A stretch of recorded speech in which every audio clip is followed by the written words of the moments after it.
My space, your space, your space, my space, our space.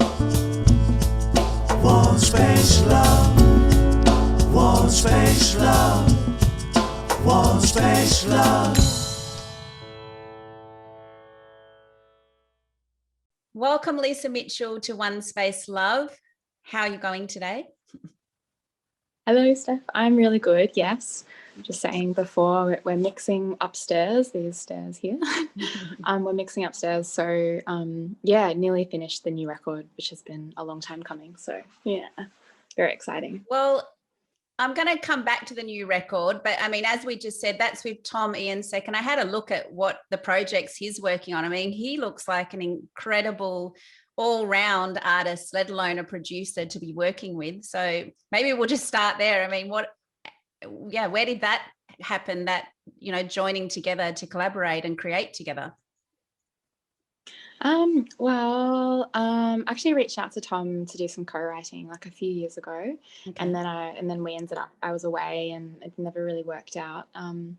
But I've just been a really big fan of Big Scary for years, and so I've always loved the sounds that they pull on their records. And then I found out that Tom was making them, and so I was wanting to make this record in Melbourne or Nam, and so I reached out to Tom, and it's been great. It's been really good. I think it's, you know, it's always really special as well working with a songwriter as well, because there's a different understanding of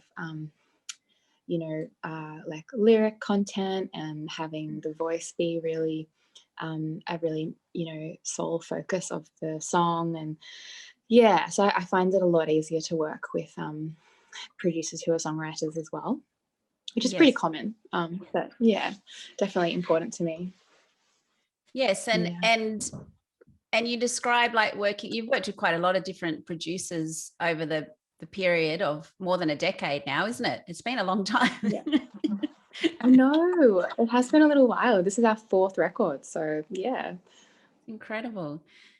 Let's go. I want to take you back. I like to take my guests on a bit of a journey, so if you trust me, we're going to go on a little bit of a journey, and hopefully I've got my points right. So you grew up in Canterbury in England, and then you came over, is that right? Did I get that right?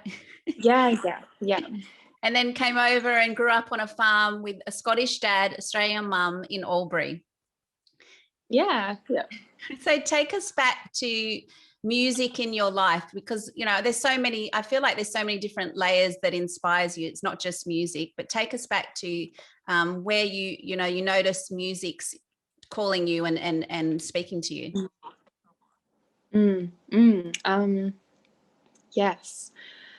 Well, I mean, growing up on the farm in Albury, we would always, you know, Dad would always have songwriters playing, you know, singer-songwriters. That was his main love in terms of music. So he'd always have Cat Stevens on, and Bob Dylan, Joni Mitchell. You know, he was never into the bands. Like, he was never into, like, he, you know, has heaps of respect for the Beatles and the Rolling Stones, but, you know, just for example. But like, he was never really, and he wasn't into shredding, you know, he wasn't like a Jimi Hendrix fan or anything. So the songwriters were always the main thing. So like Tracy Chapman, Joni Mitchell, and then there was a lot of local songwriters, because we would go to the folk festivals in Yakandanda, in Bright and Canberra. I love Bright. And so I've been to Bright. It's beautiful. Yeah, it's such a gorgeous little, that alpine area is just gorgeous. So we spent a lot of time around there, and but the folk festivals were the other kind of input for me in terms of, you know, music exposure at a young age. So there's an artist called Tiffany Eckhart, who's a Australian singer-songwriter, kind of more country folk, and that was, you know, she was just on repeat at our house. Claire Bowditch was just on repeat at our house. Just, you know, gorgeous female writers. And so, yeah, like I definitely was incredibly influenced, obviously, by my dad's music taste. But then we also had, because we're going to the folkies, so we had like the more like international influencers. So we had like the Waylon Jennings, who are like a Canadian trio who are just absolutely gorgeous. Definitely look them up if anyone hasn't heard of them before. You know, they're just absolutely beautiful. So then, yeah, I have a real love of like more traditional Celtic influenced music as well. Yeah, so that, I don't know if that kind of paints a little bit of a picture. Yeah. Yeah. And you grew up also doing a lot of open mic and busking, so, and you learnt guitar at the age of 12, so music feels like it was definitely part of your life and your routine and your joy, you know, that like lit you up at a young age. Where Yeah. What point on the road, you know, we always have these mentors that come in that you knew, okay, this is something that I don't want to, you know, what was that point that kind of grabbed you that you thought, wow, I can actually do music now? Yeah. Well, I mean, like, in a really like logistical kind of way. I mean, like, you know, I think it's like a lot of people's paths with their work that they do. There's, you know, obviously there's so many little things along the way. Yes. And like, for example, I remember at school, you know, if I would always be singing in the school play or whatever. And I remember my art teacher's partner coming up to me and, you know, kind of like just taking me aside and being like, oh, that was really special, you know, like just those little moments that you go, oh, whoa, that must have really resonated with her. And so I think like there's a, you know, a collection of those little things that kind of makes you keep putting your hand up to do things.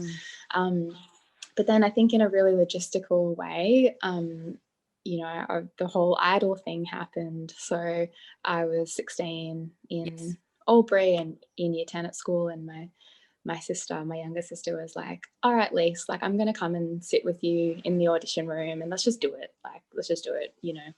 And I was like, oh my God, okay. And so, yeah, I just kept getting through. And so then after that whole process ended, I remember Ben Lee, well, yeah, I got the opportunity to be on a tour with Ben Lee, who I know you've interviewed. Yes, and I've done many shows with Ben Lee at OneSpace, yeah. And you and I were meant to meet so many times, and I never got you to OneSpace venue. So that was, it was always a wrong timing, but yes. Hey, yes, I know what you mean. Yeah. Yeah, so Ben is definitely like a main point in this thing as well, because I remember, you know, my because my mum and dad are both, you know, doctors, so they're not in the arts, and they yeah, and I would have been 17, 18, and they were like, you know, oh, we've heard of Ben Lee, you know, yeah, that's, you know, that sounds legit. And so my manager at the time was like, okay, great, we've sold them, you know, on the music path. And so when did you meet Ben Lee? Through Australian Idol? Is that what you're saying? Like, no, it was just after the show. Like, I think, the opportunity came up to do the support, and then for me that was a huge point because I was still at school. I was studying. I went back to school, even though I had started working with some managers.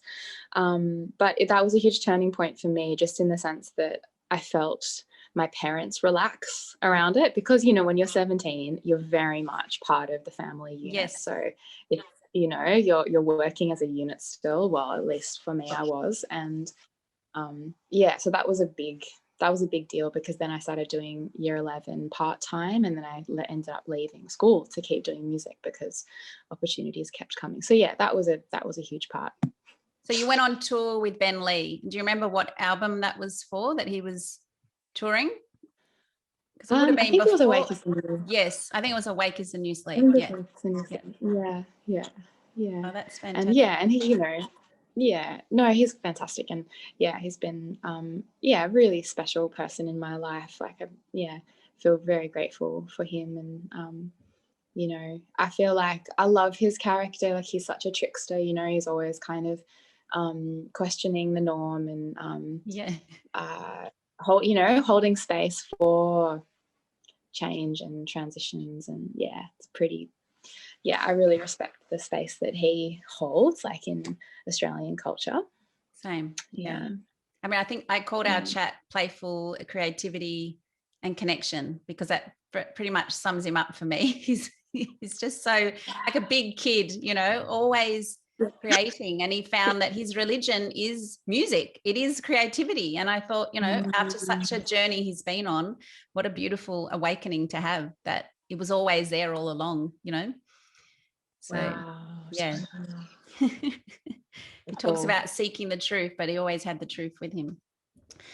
So beautiful. Where did you end up then playing at Glastonbury Festival, which is would have been an incredible experience. So how did you end up getting there? Yeah, so that's yes, I see where you're going. Yeah, that's a little bit further along. Okay, all right. Yeah, I would. Yeah. No. So that would have been like 2009, I think. Yep. Yeah. So I would have been 19. I spent a lot of time in London around 18, 19. And I did a whole bunch of co-writing with amazing songwriters who, like, to be honest, I didn't really appreciate very much at the time because I was very young, and I was very stubborn, which I think is a great quality to have in a person. But I think, yeah, I definitely didn't appreciate it enough at the time. I was a bit sulky and a bit like, you know, just leave me alone. I can write my own music. And how did you get back to London to work with? I should just take that step back. How did you get there with your parents at that age allowing you to take that step? Was that away from family? Yeah. So I just went by myself. Yeah. And we signed a publishing deal through Sony ATV in the UK. And so I had a manager at the time that I was working with in London. And so, yeah, we were just, doing lots of different little shows and things like that over there at that time, and working on my first album. So Glastonbury, that was part of the first album touring. And yeah, it was so incredible. Like, I still remember what I was wearing. I was like wearing my gumboots and my like this little like check kind of dress, like checkered dress, and little like black bow in my hair. And yeah, it was amazing because we had a song called Neapolitan Dreams that it went a little bit viral at that time because it was on a couple of adverts in Europe and the UK. So there was a lot of people singing along in the crowd. It was a really crazy moment, you know, for me. So yeah, that was really cool. How do you breathe that in those moments? Because it's such an energy exchange, isn't it? That which we've kind of forgotten during these times at the moment, but those big crowds and breathing all that in at that young age. What do you feel that allowed you, you know, I love that you share that you were a little bit sulky and not able to take it all in, you know, that I love that you share that authentically because, you know, I know teenagers, I have 2 teenagers and they, you know, I'm like, look at what you have and take it in. So, what do you think is like, what is my question? Sorry, what do you think are some of the things that you were able to draw on at such a young age to help you stay grounded and start to recognize, to breathe in the moments?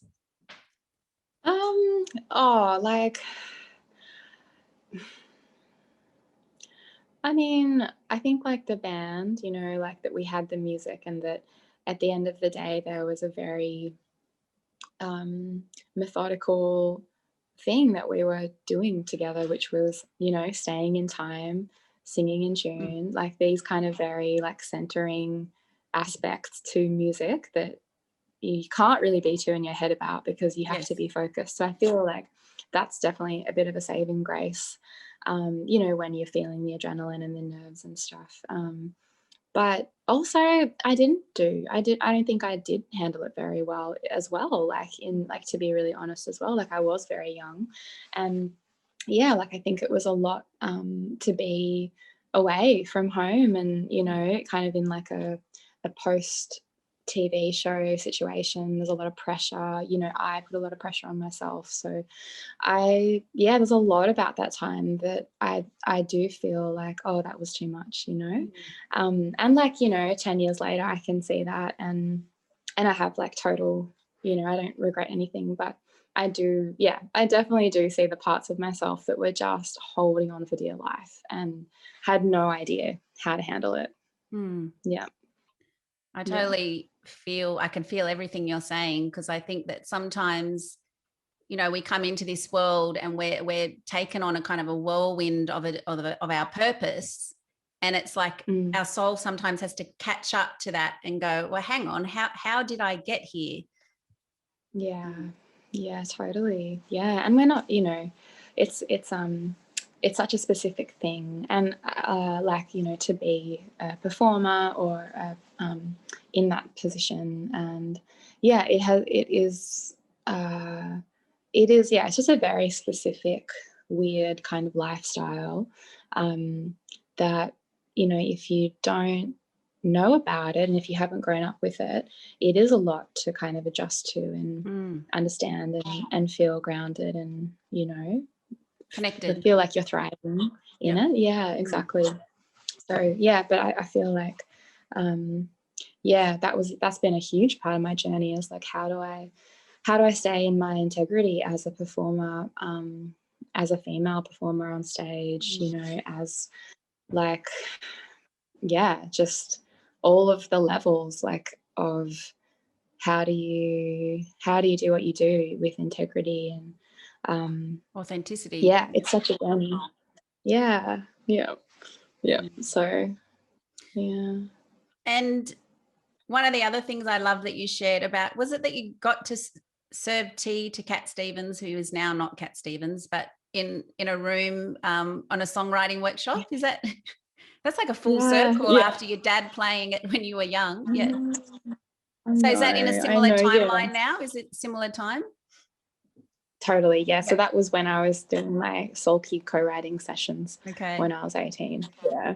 And he was he had a studio in this recording studio that we were working in. Like, he had a permanent room.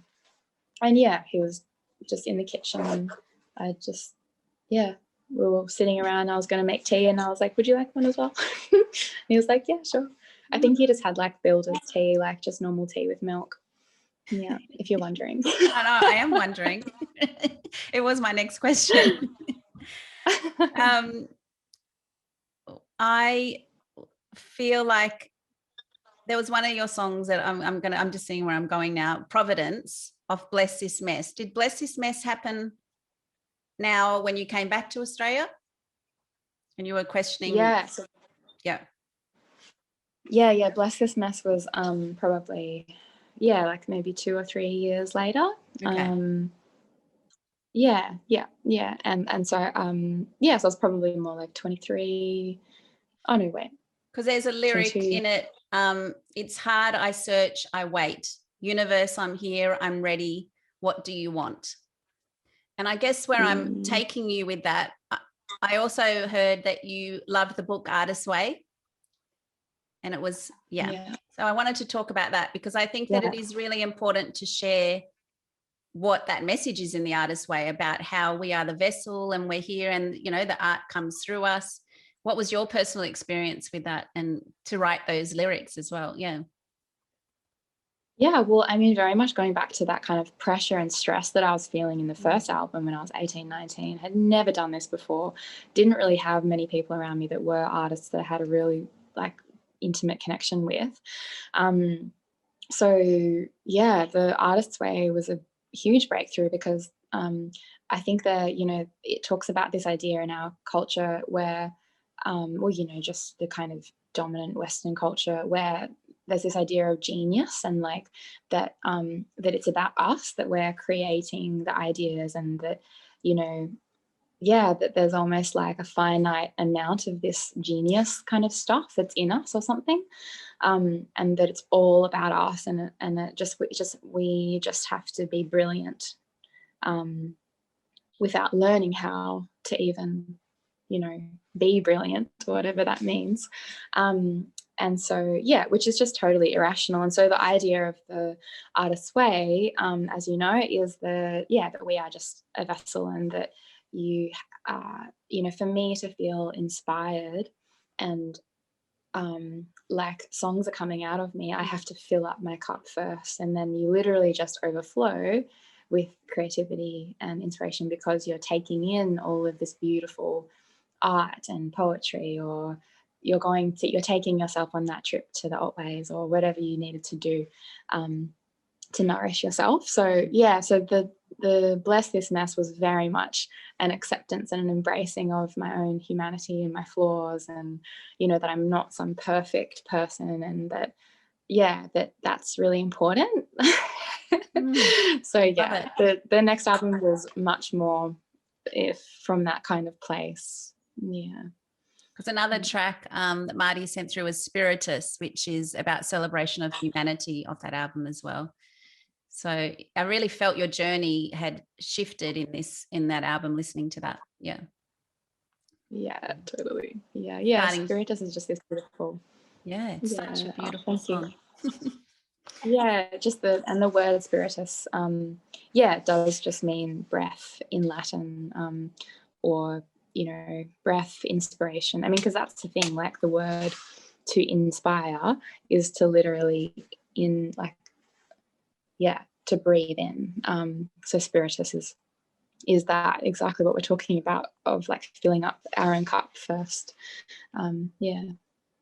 Can you share some of the spiritual practices that you integrate into your daily life at the moment?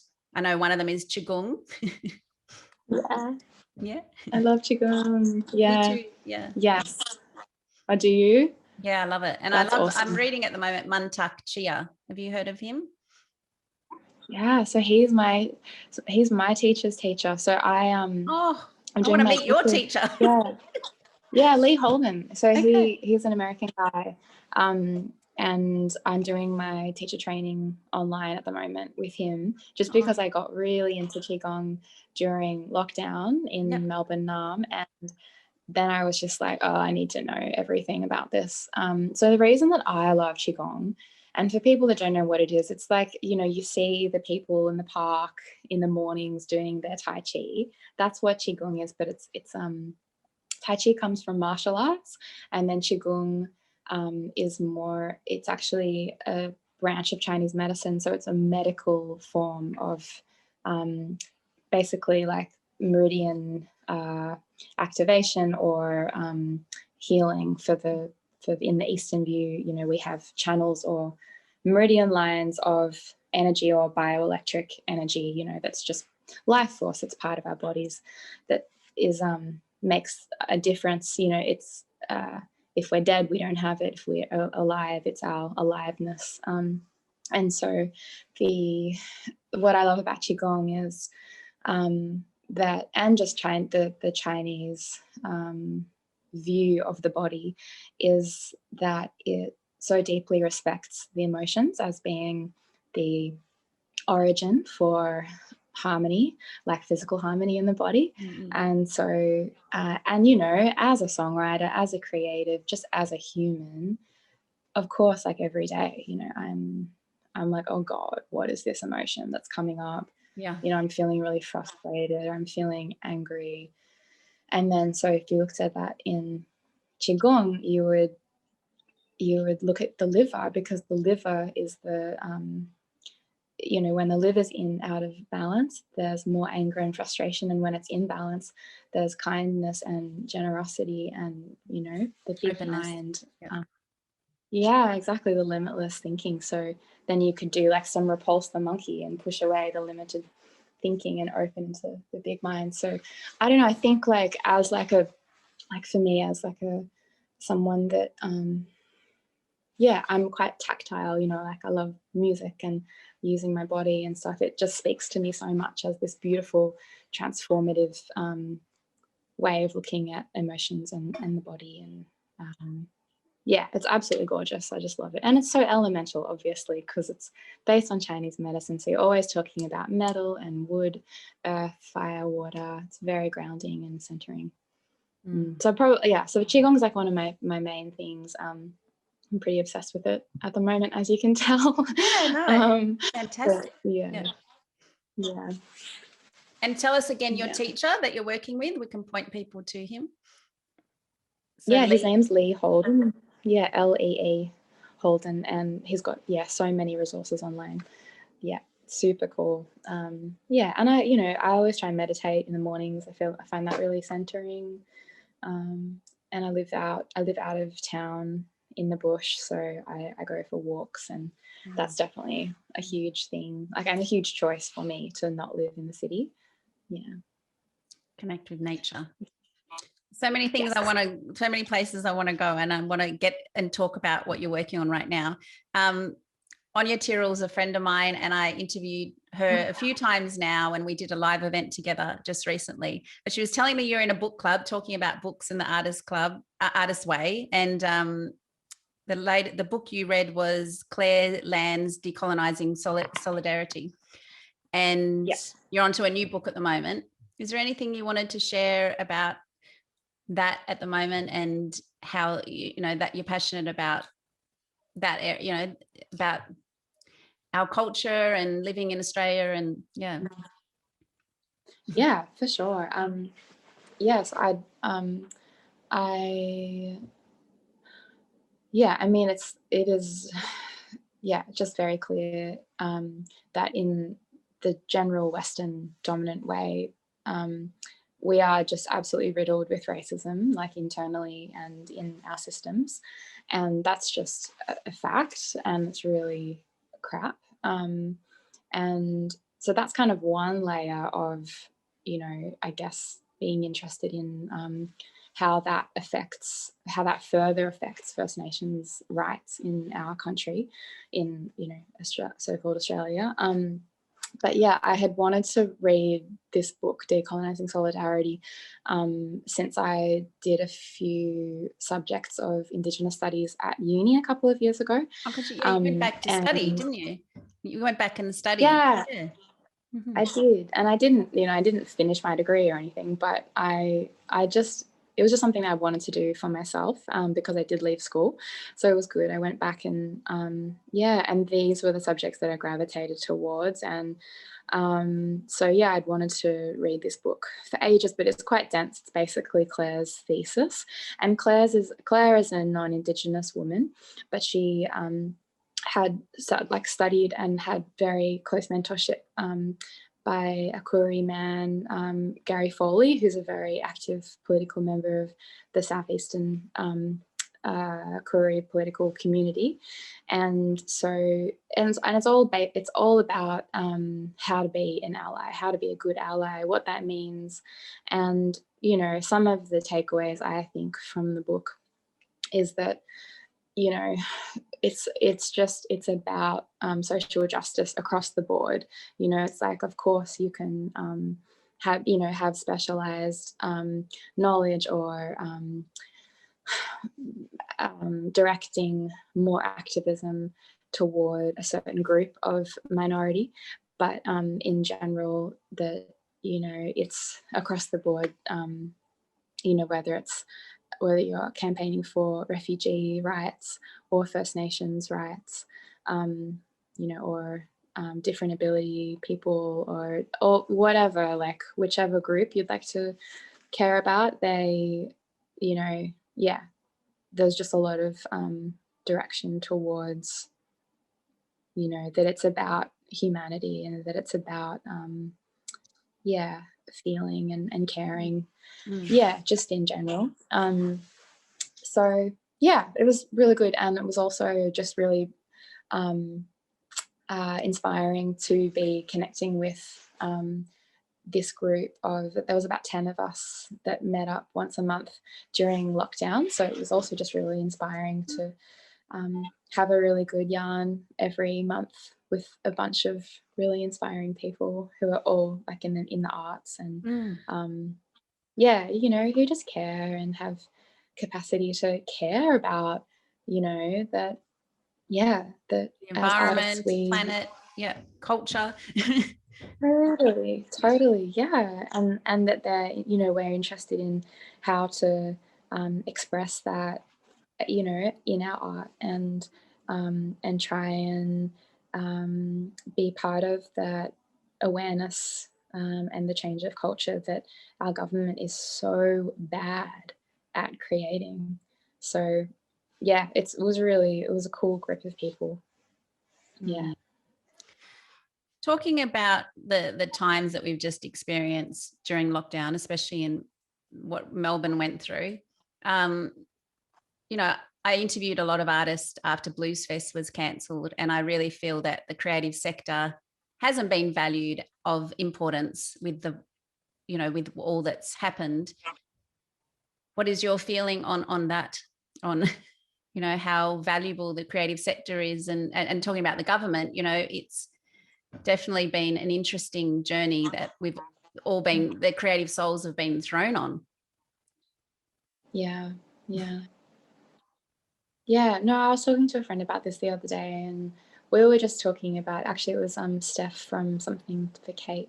Oh, yeah. And yeah, and we were just, you know, yeah, she was feeling similar to you, where she felt unimpressed with the amount of support that the government, or the lack of support that the government has shown towards the entertainment sector. But yeah, and because it's true, like, you know, yeah, I think music is about spirit, and that's very much what we all need at the moment. So yeah, it's not a quantifiable thing, is it? You know, how do you quantify? Where's the stats of the people's spirit after they go to a show? Yeah. You know, And it's about and that, like, that live event, isn't it, Lisa? It's about the experience of what we gain with that energy during a live event. So you've got a live event coming up. Let's celebrate that. And I know I saw on Instagram that you did a live event with just some friends, and you were saying how much it just opened your, I don't know, I'm not relating your exact words, but how much your heart felt open by having that, you know, sing back and that exchange again happen, just even with a small group. Yeah. Yeah, absolutely. Oh yeah, I mean, you know, it's ancient, right? Like, we're all just singing and dancing together for forever. So it's just, yeah, it's so important. And yeah, it felt really good that we just had like a little open mic with our friends a few months ago, and it was just, yeah, it was beautiful. It was very moving to remember that space after so long of not being in that space as a performer. And so yeah, I'm really looking forward to my show in Castlemaine. And for people who are up in Sydney with you guys, I'll definitely be playing probably more towards the end of the year when we've got some new music coming out. Yeah. So let's get excited about the new music that's coming out. And did you start the writing process during the time of lockdown? Is that when you started to think, okay, it's now time, or was it something you had already been coming through you? Yeah, we had already had the album ready. So so it's been quite the journey, which I think is good in a way, because it's really like cultivated quite a lot of you know, like the songs have, I guess, like had a chance to really find themselves, and for me to kind of find them as well. So yeah, so it's very it's time, you know. Yeah, I'm time ready to unleash the artwork. yeah. And it sounds like you've got an amazing support around you, Jessie L. Warren and Kishore Ryan. And then, as we said, Tom Ironsec is producing, who's also an artist and a songwriter. So how's that feeling at the moment, all working together? Yeah, so great. So this album was very much created with a lot more input from my band. So Kishore plays drums, and then Jessie's on bass. then I'm playing guitar and keys and singing and obviously coming with the songs. And so, but yeah, from the get-go, like I chose players that I loved how they played, and I also just love them as people. So because, you know, that's so important when you've got that beautiful chemistry.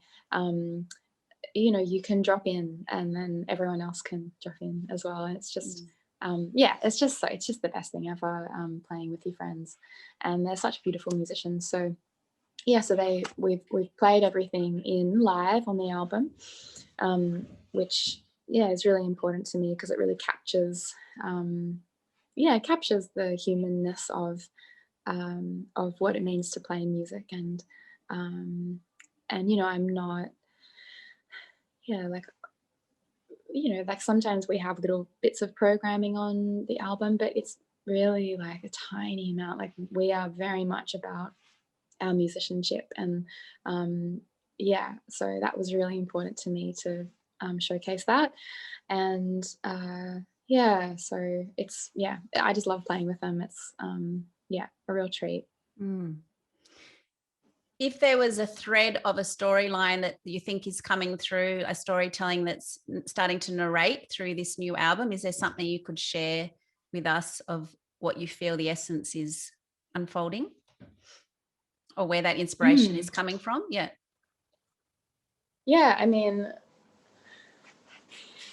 there's a lot of songs on the album. I think there's going to be 14 or 15. So there, you know, it is quite, so it is quite a large spectrum. I mean, I think there's definitely a lot of songs that are to do with feeling, you know, and the body. So I feel like there's a real sensory focus on for a lot of the album. There's a song about taking a bath, kind of ritualizes the process of taking a bath, stepping in, pouring the water, pouring the salts in, whatever you want to put in there. So there's kind of songs that are a bit like that. And then there's a song that is kind of about what we were talking about before. So just systemic injustices that are happening and that are just you know, that we're trying to wake up out of.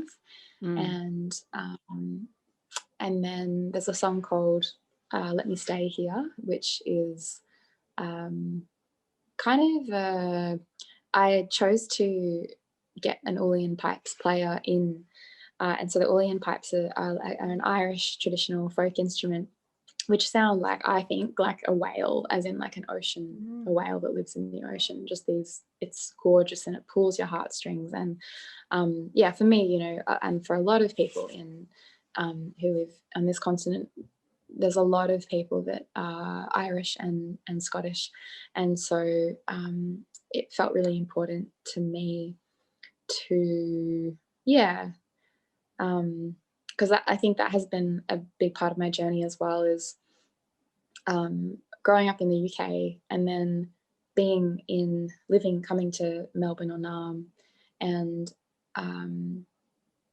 caring about the environment. And then, of course, if you care about the environment in Australia, that is the First Peoples, you know, like it's inseparable. And so that is also, like, in terms of my ancestry, I really care about where I'm from as well, and the old ways of being, you know, pre-Christian, the more pagan, earth-connected ways that we all come from. So I find that very centering as well, to really connect with that in my own lineage. And so so the Uilleann pipes are in Let Me Stay Here, very much as like a I guess honoring of the parts of my lineage that were connected to the land. It was one of the Gaelic, is that how you say it, in Scotland, is seen as a fearsome character with white hair. That's one of the that's that storytelling, isn't it, about your back. That's Scottish more, but your dad was Scottish, isn't it? Yes, yeah. So my dad's Scottish, yeah, and so my great gran is Irish, and yeah, I think Okay. you know, like like our friend Anya Tyrrell, you know, they're the Irish, yeah, they have so much connection still to their language, Irish, and so in Scotland, it's a similar language, like Scottish Gaelic, whereas they have Irish Gaelic, but they just call it Irish. And it is, I just think it's super important, and I think it's another angle, I think, to take in terms of if you've grown up in the West and you feel disconnected to your ancestry and the land-based respectful ways that we have lost. I think it's such a useful orientation, you know, to go back and kind of try and find what you can find, whether that's a language or whether that's, I don't know, just in your family tree, trying to find anything, any remnants, you know, of that that traditional way of being that has, you know, come down to us, because yeah, that is you know what, it's, yeah, it just sounds so obvious. It's painfully obvious, just that's what's going wrong here, you know. We've Just disconnected, that disconnection. haven't we? We've disconnected from Yeah. from the roots. Yeah. Yeah. And it's time to reconnect on all levels as one, really, isn't it? To remember where we all came from. I love some of the, I think this is one of the new songs coming out, Dreaming Swimming. Yes, yeah. Do you ever see me in your dreams of tomorrow? I love all that you do. I'm really excited about all that's going to come out, and yeah, I just think what I love about you is, I mean, I read one of your vans you called Dumbo, and one you called you called Bambi, one of your tour vans, and you know, I just think you're authentic. You're doing you, you know, and you're allowing your art to come through you, but in its time and on its journey. And I love that you're allowing space for yourself to find your way while you're being a messenger of this art coming through you, you know, rather than letting it take you. You're yeah, I don't know if I said that all right. No, I love that. Thank you. No, it's so true. Absolutely. And it definitely is that idea, isn't it, of like that artist's way idea of, yeah, being embedded in your life, not kind of letting it take you, like, yeah, having that autonomy. And yeah. Do you feel that you've found what your purpose is and you've settled in that now? Good question. I mean, I think I definitely notice that I'm a better person, you know, and by that I just mean I feel more inspired, or I don't know, alive.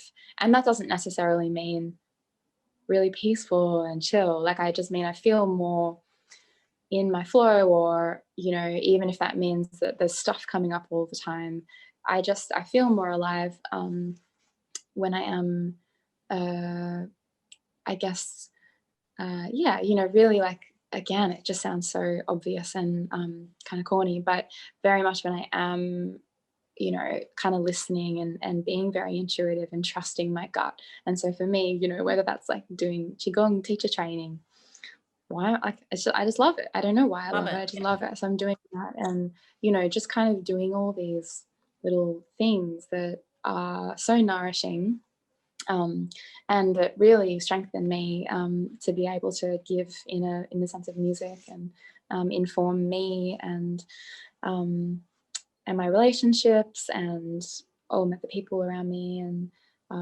yeah, so I think the more that I have learned to trust my gut, I definitely end up feeling a lot more satisfied and yeah, happy with It's life. that full body yes no, isn't it? Like learning to understand the body barometer and really using that as a sensory guide. Yeah. Mm. Totally. And there is so much to work through, right? Like everyone has our conditioning of you know, why we can't do the thing that we think we should do. But it is it's a practice, isn't it? It's practice. And and also there's just like so much help out there in terms of navigating that stuff. Like therapy is the best thing ever, for example, or, you know, just all the things and all the practices like we're talking about, just all that. It's just have you experienced kinesiology? I have, yeah. Love it. Yeah. It's pretty cool. Yeah. I haven't really been doing any sessions lately.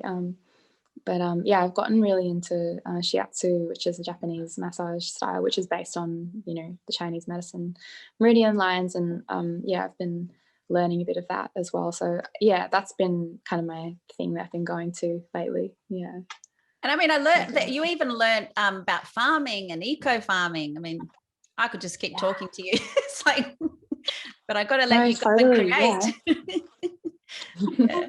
I know there's so many cool things in life.